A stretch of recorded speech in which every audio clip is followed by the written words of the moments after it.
G'day world and welcome back to Stuff We Do, where we do all the knife stuff you love. Knife reviews, knife tests, knife modifications, and outdoor stuff with knives. When I started doing videos, I always gave lots of history. I did cutting tests, I did all of those things, but there are people that are way better at that than me. So, getting back to it. When I started, I did history, I did cutting tests, I did all of those things. And somebody asked me to start doing things like that again. Okay, so I'm going to do it today. I got this big box. It's long. Okay, and inside said box, or on the side of the box, that's the only marking, it says rod. So I can't get it under the camera.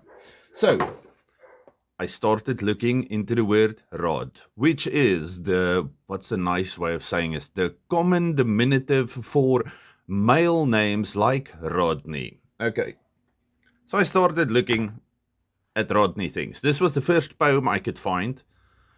This is Rodney's poem. So let me read this to you.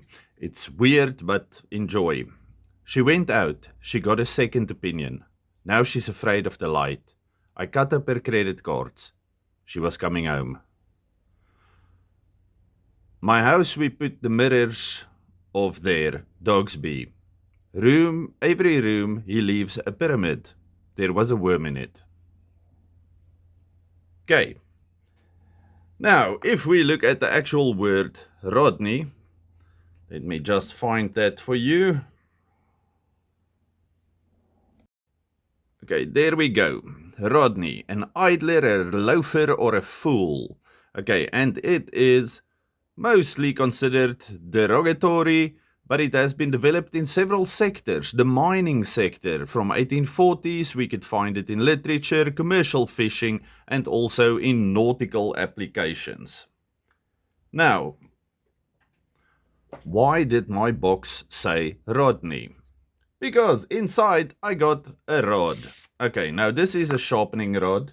I'm not sure what grit this is, but I got it from Pickled Steel. Okay, now why did I go for the rod shape? Okay, because I own a lot of hawk balls and curved knives, and these things tend to work very nicely for that. Now, if you feel it, it feels like a diamond rod. Okay, so this is one of my favorite kitchen knives, well, food preppy knives.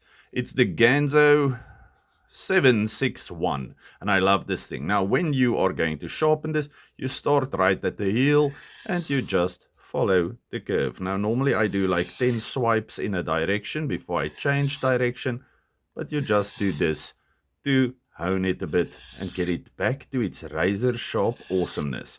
Now again, why not just normal flat stones?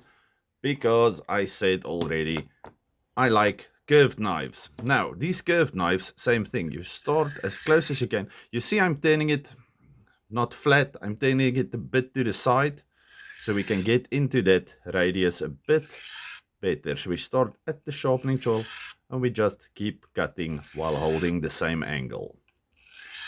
Okay, and then if you do that, well, none of these knives were extremely dull to start with. Okay, we still have a little hiccup. We'll see if we can get that out.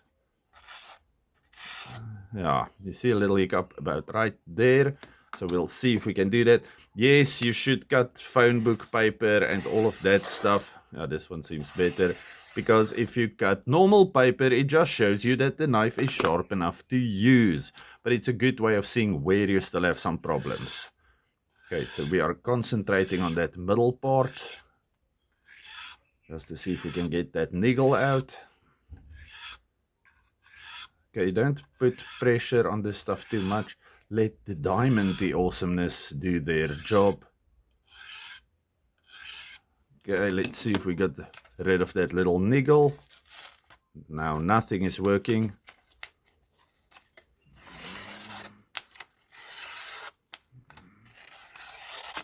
Okay, I feel my niggle is gone. Fantastic. Okay. Thank you to Rodney, the miner. All of you, stay safe, happy, have a good one. Goodbye.